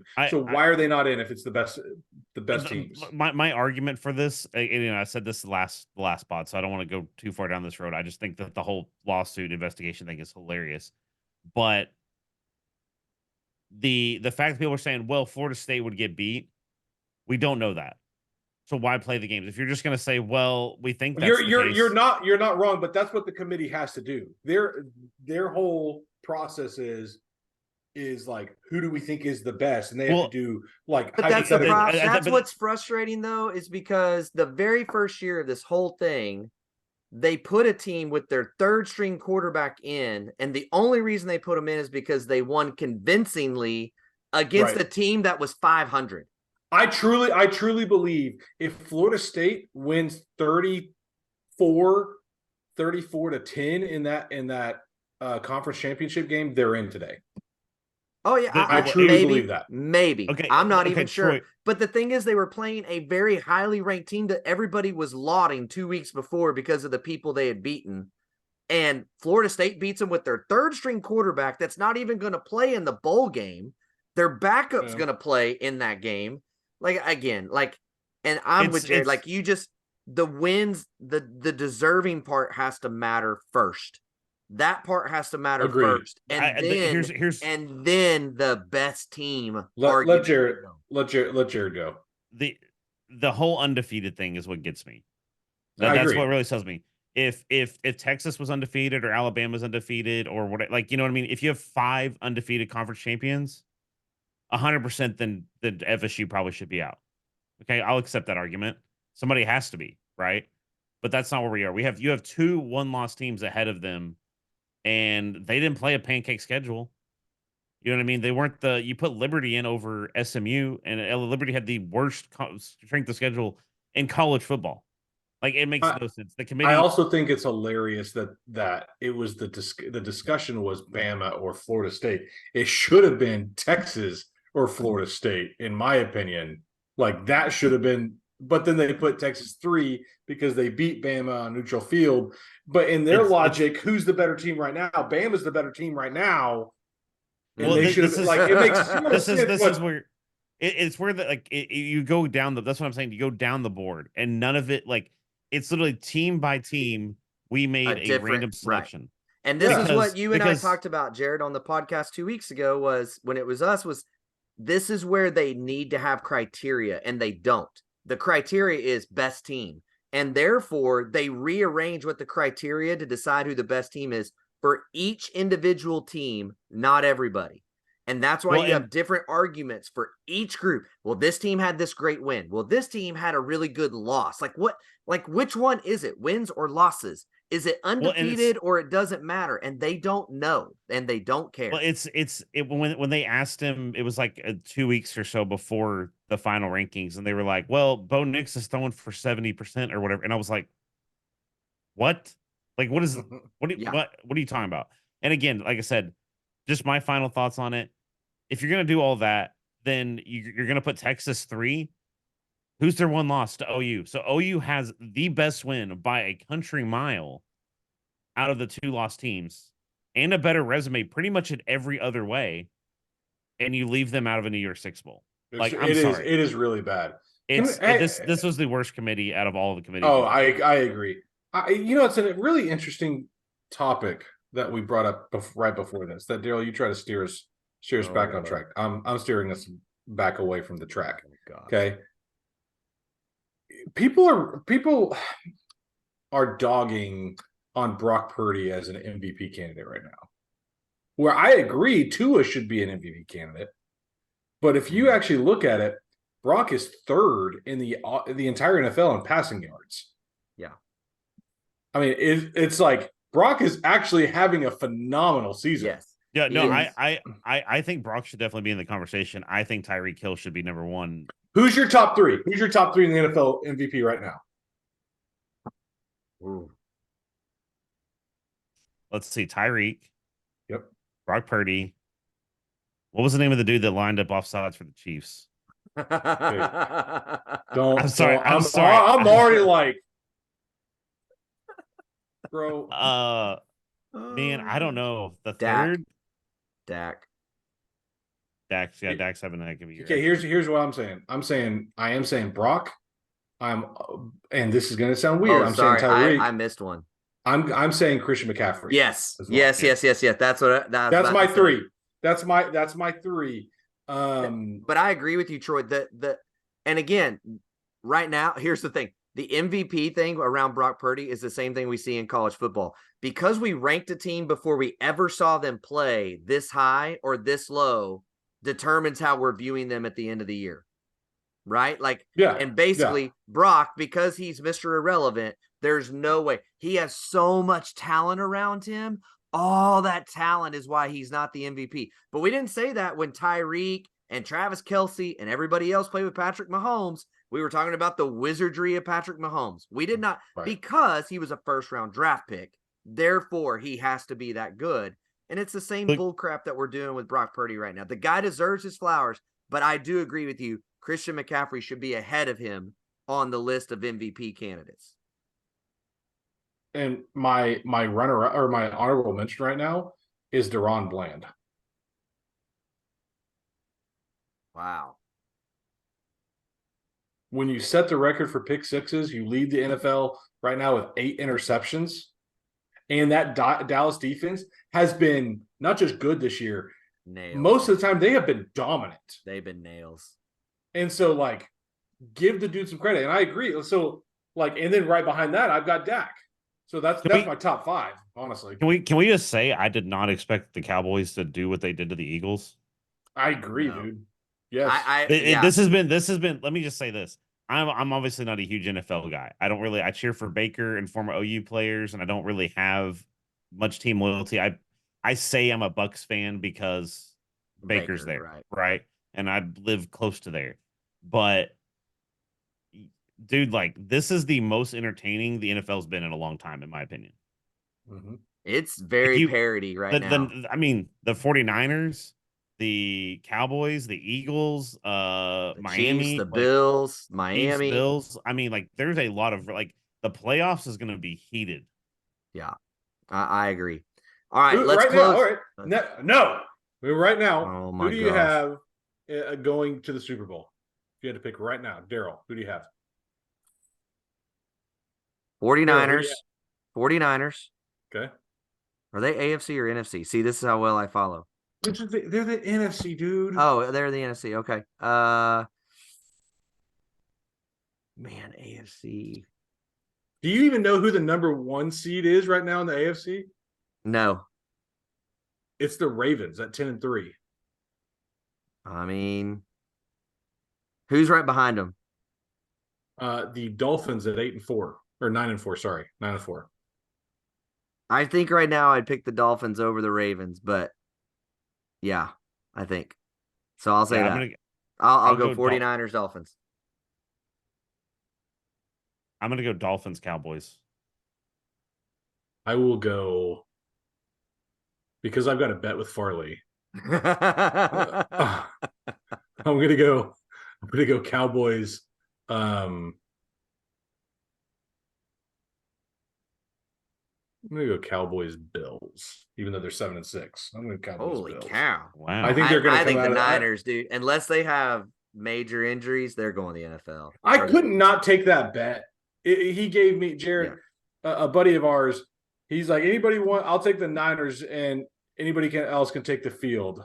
And I was like, I got to take the odds on this. Yeah. Yeah, you got to take those odds for sure. Look, the Niners are really good though. They're unreal, man. They're so good on all levels. They are every level, every aspect of the game. Hey, you know who else is good at all aspects of the game? The OU Thunder men's basketball team. The OU men's basketball team is good. They are good. Dude, they're one of 8 undefeated teams or something in the nation. I think. Look, here's the deal. So I have a guy at my church that's a huge Arkansas fan. He had family that was at the game in person, and it is a big basketball person. And his family member texted him and said, if that team plays like that all year, they're going to the Final Four. I was like, dude, I'm not ready to say that, but they're really good. They are. They're good. They are fun. They are fun to watch. 11th in the country, boy. before the season, if you'd have told me at any point this year that we would be ranked at the 11th spot, I would have said you were insane. I would have said we had that. We had that little blurb. I think we had a little pod. I remember it was like right before the basketball season got going, and we were like, I think it was. I don't remember if Troy was on there. I think it was just you and I, Daryl. Yeah. But we were like, if this team makes like if they make the tournament, yeah, that's a major success. Yeah. Like we were like, if they make the tournament, then dude, Moser's killing it. They're 11th right now. Like now the Big 12. They're talking about a top 3 seed right now. Yeah, the Big 12 is going to beat them up. But they've got to play Kansas and UNC. Well, UNC I think is like next in a week. Yeah, and then Kansas is pretty early in their Big 12 schedule, so we'll learn a lot about the squad then. Yeah, but they've already beat some really good teams too. So yes, they have, and they've looked really good. And I think Javion McCollum is only going to get better and better and better as the year goes along. So yes, Troy. I have no idea if this is on the floor, but I'm going to bring it up anyways. We need to go into another basketball topic. Okay. We need to talk about the vote. Yeah. I'm just going to. What do you mean? What, Jared? You don't want to talk about the vote? I was going to say it's actually next on the very next flow. thing on the flow. So thank you, Troy. You're kept welcome. Us on the flow. I was actually going to so Troy, before you get mad at me, I was actually going to give you kudos for just knowing what the flow was without having to look at it. So, dude, like, here's the thing. It was a blind 3, dude. Blind 3. That's what that was. I was so tired of listening to the no campaign on this vote for the Thunder and the arena. To me, it was a no-brainer. And guess what? The vast majority of the people in the city agreed with me. 71 to 29%. That does not happen in votes and politics. That does not happen. So screw y'all knows. Like, look, here's can I give a little bit, since I'm the odd man out, because I've never lived in the Oklahoma City area, right? Especially moving to Florida. This is a discussion we had, because there was like the argument, I think, was, well, we're just enriching the ownership for the Thunder and it doesn't have the economic impact. Oh, look, I'm going to tell you guys, coming to Florida, when I tell people I'm from Oklahoma or whatever, like the Oklahoma, if I reference Oklahoma City, you know what people tell me? That's where the Thunder play, right? Yes. Like, that's our notoriety. People know Oklahoma City because of the Thunder. Before, like, it sounds TPs crazy. And Cowboys. Yeah. Yeah, but they like, I don't know where Oklahoma City is, but I know the Thunder play there. Look, there are 3 things that people actually get on a plane and come to Oklahoma City for. And that is OU football experience as a bucket list. I'm a college football fan and I want to go check it out, is somewhere in that list.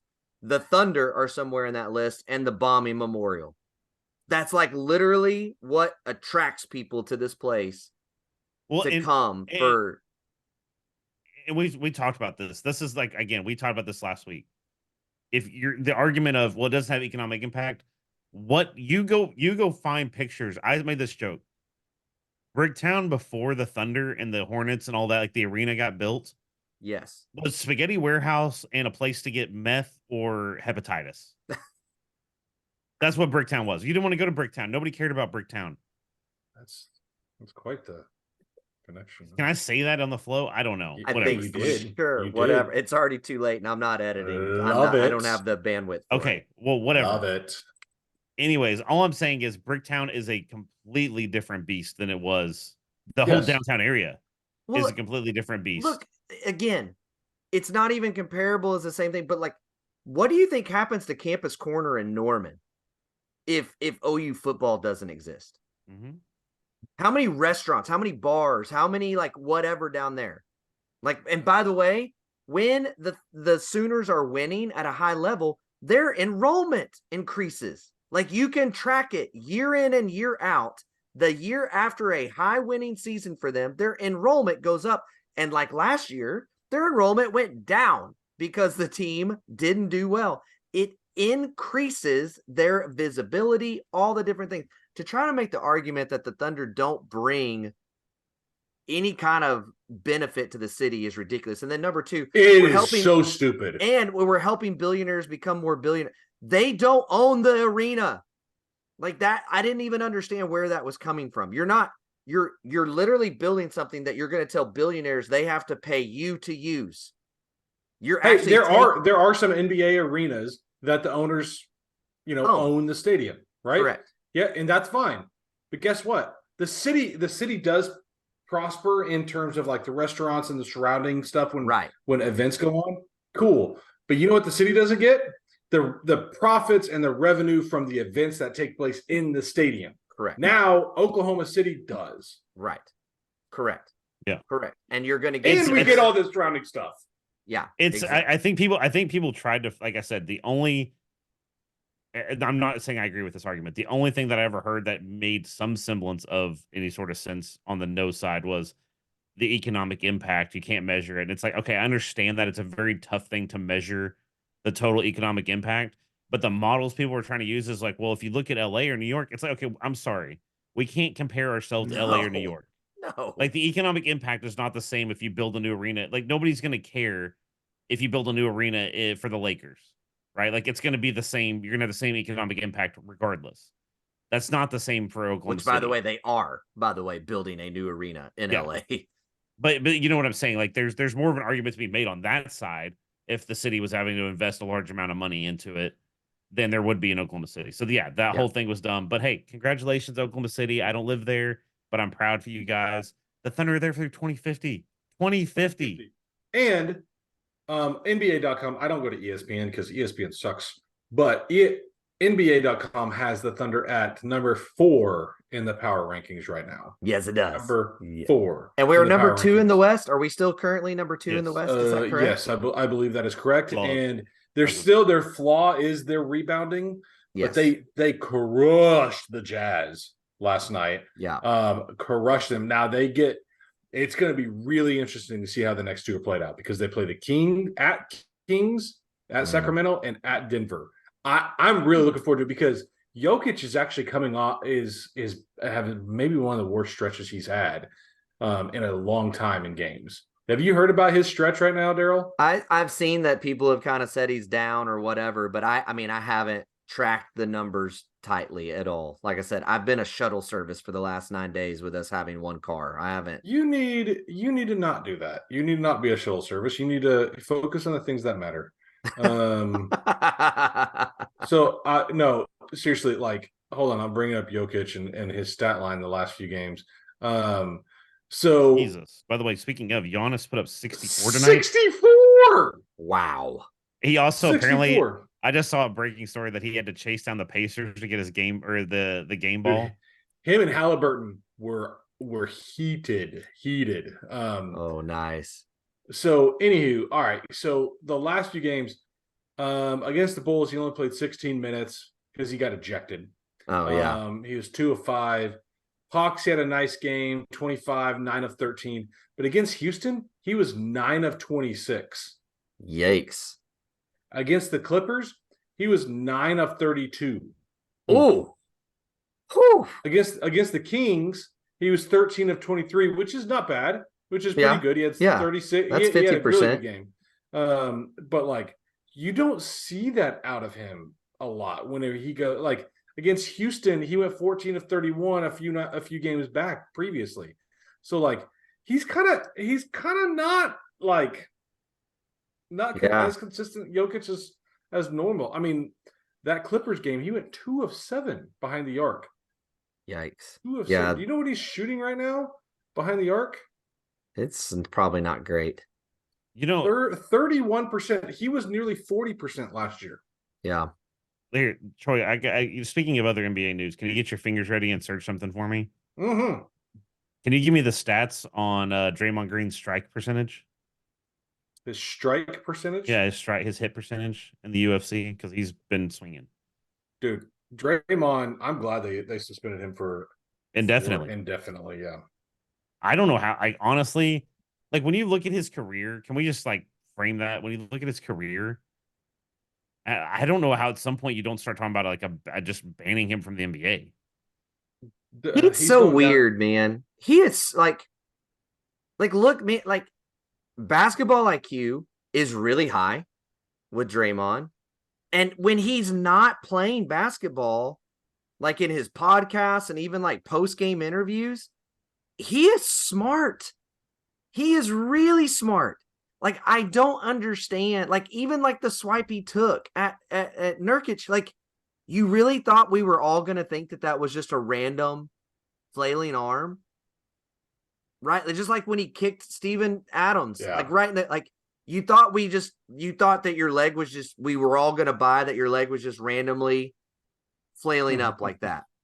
You know what I mean? Like, I just don't understand how a guy that really is as smart as he is, as articulate, and as a big of an IQ that he has, that he gets himself in these situations, that he allows himself to make these choices. Like, well, and you know what's the I weirdest? don't understand.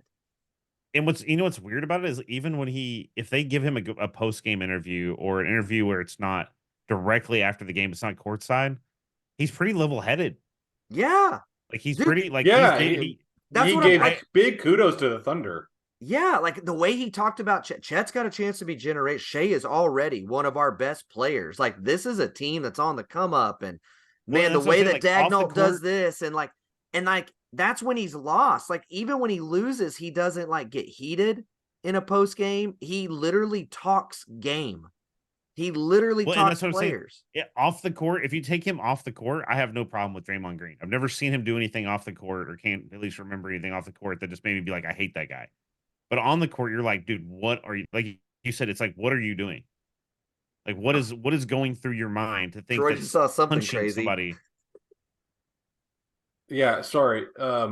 Totally different gears. Kind of perusing Twitter because I love to bring up breaking news to y'all while we're doing this. Here's rivalry week in the SEC in 2024. You ready for this? Yes. This is the schedule for that day, that weekend in the SEC. Starting Starting the 30th, Auburn, right? November 30th, I believe so. 29th, 30th. Auburn at Bama. Michigan State at Ole Miss. OU at LSU. Texas at A&M. Mm-hmm. South Carolina at Clemson. Florida at Florida State. Louisville at Kentucky. Holy moly. Yeah, that's wild. What a weekend in the SEC. That is amazing. Yeah. It's almost sad that you're putting all those games. I know one of them is on Black Friday. I think Texas and Texas A&M is Black Friday instead of Saturday. That's amazing. That is amazing. So maybe they're going to put 2 or 3 on the Black Friday and then the rest on Saturday. I loved Black Friday this year with all football all day. I did too. Oh gosh, man. So good. I loved it.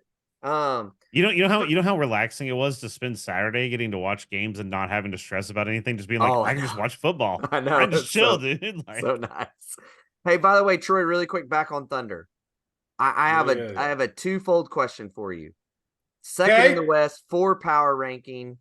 And look, Josh Giddey not playing his greatest basketball through this stretch right now.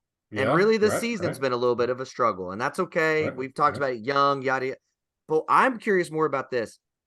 Has this been the most impressive coaching job so far by Dagnall, to have what's supposed to be one of his 3rd or 4th best player really not playing well and still has this team in second in the West? A lot of people will say yes because they're winning and all the things. Chet changes just the entire dynamic of the team. It's incredible. But think about it this way. I'm saying last year is more impressive right at the moment. And the reason why is because Giddey was, most people, if you go look at lists from last year going into this year, Giddey was ahead of J-Dub on almost all the lists. Right. Everywhere. Giddey was your second best player. He's now your 4th or 5th best player now. Dagnall has more talent to work with. A generational player in Chet, yada, yada. J-Dub taking another step. Man, he's been so good as of late, J-Dub has. So Giddey was your second best player last year, where he's your 4th or 5th best this year, right? Mm-hmm. That's how much more talent we have this year to work with than last year. That's what I'm saying. And I think the additions of Kaysen, I mean, think about this. Bertans, Micic would absolutely be rotational players anywhere else. We're so deep. They're not consistently in the rotation. Right. Jang had 18 points last night. He was 5 of 6, right? Yeah. Jang would be like, he was in the rotation last year. He can't get a consistent rotation this year, right? So that's what I'm saying is I think his job getting into the play-in last year was so good. It was so impressive. This year they got the health, they got the players. Even with your fourth or fifth best player not on a heater, not playing his best ball right now, they have the second or third best, I think the second best differential in the entire NBA right now. And we're over now it's not just a little bit of the season. We're over a quarter of the season done now. Yeah.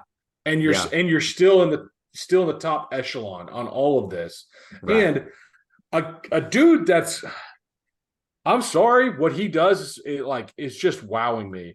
Isaiah Joe and Cason Wallace. Isaiah Joe has the best plus minus for a bench player this year, and it's not close. And Cason Wallace is leading the entire NBA in three-point percentage at 52%. We are what are they? What are they? 15-7, right? Yeah. Like, is that what 16-7 now? 23 games in, and he's shooting 52%. That doesn't make sense. And he's shooting, I believe the stat was like over 62% on corner threes. Yeah. What? Yes. What? And you and I talked about this, and again, I'm putting it out there just because we're putting it out there, but it doesn't need to be a discussion until the season's over. And that is this: Cason Wallace is very much making a run at such where Giddey's camp's going to have to really want to be in Oklahoma City for the right price if they want to stick around. No question. So that's let me ask this. I want to ask a broader question, Troy. Do you think this is one of the most talented NBAs? Like, do you think the NBA is more talented now than it's been in 20 years, maybe? Not about 20 years, but 10 this years. this is such a weird question. All right, so here now that's a good. All right, here's what I'm gonna do. I say no. You say no. Okay, that's fair. Let's say 20 years, 10 years. We'll say 10 years. Last 10 years. Which is it, 20 or 10? Because that's a 10. big difference. 10 years. All right. I'm going to go to standings. I want to look at what the NBA. What did the NBA look like 10 years ago? 13, 14. There were some monsters still playing then. That was a good Cavs team. There were some monsters. Wasn't that the start? Wasn't that the start of the? I would say, like, I might be wrong. Whoa, sorry. Go ahead. No, you finish your thought. I just had a LeBron was definitely balling 10 years ago. Who else was at the top? LeBron's been balling for a while. I know, so, like 20. 10 years ago, Jared, was a 73-9 Warriors team. Warriors, there you go. 73-9 Warriors team that lost to the Cavs in the finals and were down 3-1 to the Thunder. Yeah, in the conference finals. Well, hang on. But that's like the top end. What I'm saying is the league overall, like top to bottom, I feel like the NBA is more entertaining to watch now, or more talented now, spread across the entire league than it was. I think here's what I say. I think there's more parity now. Yes. But I'm not going to go as far as say it's more talented. I think there's more parity because it was super top heavy in like 10 years ago. Troy, is it fair to say this? Like, it's a changing of the guard because you don't have a super team, because the Clippers are supposed to be a super team, and Paul George and Kawhi are not superstars anymore. Like, they're not those top end guys anymore. I would even say Harden is not a top end guy anymore. Agree. This is a big transition year. If you look at it, this year I am dubbing this year out with the old and with the new. That's my title for this NBA season. I think that's fair. Because if you look at it, do you guys know who the number 1 seed was last year? Denver. It was No, the yeah. Celtics or Denver? It was Denver. Okay. The Bucks had the best record. They got bounced in the first round. Oh yeah. The Bucks had the best record. And they were the first seed. Celtics were the second seed. Denver was the first seed. But like here it is now. It's been flipped. The T-Wolves are the 1 seed. The Thunder are the 2 seed. Dallas didn't make the play-in last year. They're the 3 seed. Nuggets are still there. They won the championship. They should be there, right? The Lakers are still hanging on at the 5 seed. The Kings were the 3 seed last year. And they're at the 6 seed this year. Rockets are on the come up, right? The Clippers are trying to hang around. The Pelicans are starting to get healthy. If Zion gets healthy, they're going to be good. Warriors are down, right? Grizzlies are down. Spurs have been always good. They're down. Like it's an out with the old, and even on the Eastern Conference, the Magic were one of the worst teams last year. They're the 3 seed now. Yeah. The Pacers, because like when were I in the think play-in and they're the 5 seed. like off the top of my head, I think Steph, LeBron, Kyrie, Dame, Paul, Kawhi, Russ, KD, God, who else was balling in those years? Dang it. I'm forgetting. I think I got you. Anthony Davis was still. KD led the league at 32 points a game. Then Carmelo at 27. LeBron, Kevin Love, James Harden. Those are your top 5 scorers. Assists, Chris Paul, John Wall, Ricky Rubio, Ty Lawson. Like those they're not there anymore. LeBron, AD led the league in blocks 10 years ago. He's still there, right? Yep. DeAndre Jordan's gone. Andre Drummond's gone. Kevin Love. I'm looking at rebounds. Kevin Love's a shell of himself. Kevin Love was a baller still. Dwight Howard's playing in China, right? So like Cousins is not in the league. He was 5th in the rebounding. It's a complete changing of the guard now. Yeah. It's just I would just say my point was actually really, I guess, against my to go back to what we talked about earlier. The NFL and the NBA are probably more entertaining than they've been in a long time. NFL's always had that parity. They figured out the parity, and it's like baseball, hockey, and basketball needed to figure out how do we get parity. And frankly, if college football could do it, it's still a beast. But if college football could figure out the parity, and they said, "Oh, NIL will do the parity," no, it's just making the richer more rich. Yeah. Like that's all it's doing. Yeah. And so, parity is the secret sauce for making a league long lasting. That's correct. I mean, I think this is where the argument has been for having the tiered college football, right? Because like really, when you think about it, it's like you have your top however many teams, right, that are pretty consistently at the top of the heap, right? Like your Georgias and Alabamas, your blue bloods, right? Your blue bloods, yeah. And it's like, and they're I think I would say there's more parity with them than there has been in a while. I mean, Georgia's ridiculously good, but they got beat by Bama, right? But look at the look at who's in the playoff. 3 blue bloods and Washington. That's what I'm saying though, is there's no parity outside the blue bloods. And 10 years ago though, it's like you could pretty definitively say Bama's going to win the national championship at the end of the year. And that's what happened or whatever, right? Like they might honestly win it this year. They might be the best team in that playoff right now. I mean, there's some parity there, but I mean, I still think like it's absurd to see like what we've had the playoff for 10 years now.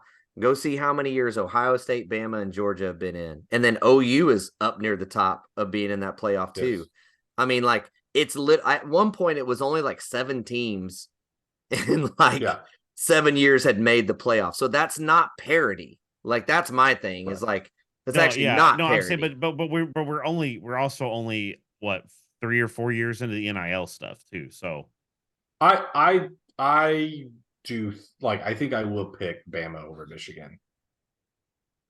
Oof. Well, it depends. I think Michigan didn't get the chance to steal their signs, so that probably hurts them. I honestly I think Bama beats Michigan. I think Washington beats Texas close. Mm-hmm. I like Texas, but like I agree with what Cale Gundy was saying on the radio today. like Washington, Penix can throw the ball. He's an NFL dude, right? He's got 3 NFL wide receivers. Yep. Where's Texas's weakest part of the game? DBs. It's their back end. It's Yeah. DBs. They struggle. If OSU can throw 250 on Texas, what do you think Penix is going to do? And by the way, one of their most rotational safeties has entered the portal. And then one of the guys that started 7 games for them has entered the portal. So you're going to be without 2 safeties in a DB field that's not very good. I do think that whoever wins the Michigan-Bama game will win the finals. Dude, I'm not counting Washington out. I'm pulling for Washington. I'm pulling for them, but like I can't count them. I picked them to lose handily to Oregon in that championship game, and all they did was handle Oregon. I honestly, I'm going to go out here and say it. I think Bama's the biggest fraud in the playoff. Wow. Okay. And look, I hate to say that because I'd love to say Texas, but dude, it was not a fluke how they beat Georgia.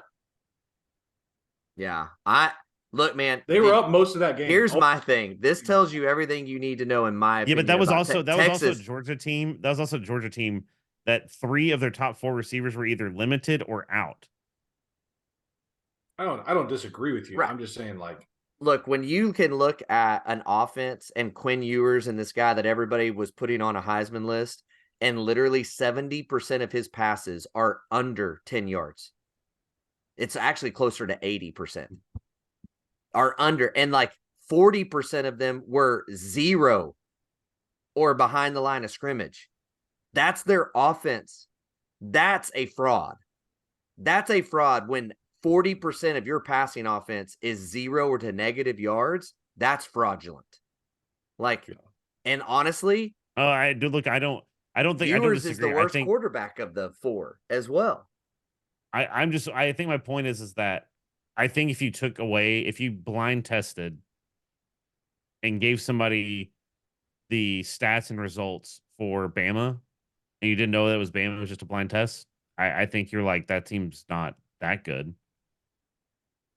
Maybe. And by the way, that brings me back to the NFL MVP. Do you know Purdy leads the NFL in air yards per pass at nearly 10 yards per pass? He's not a check down dude.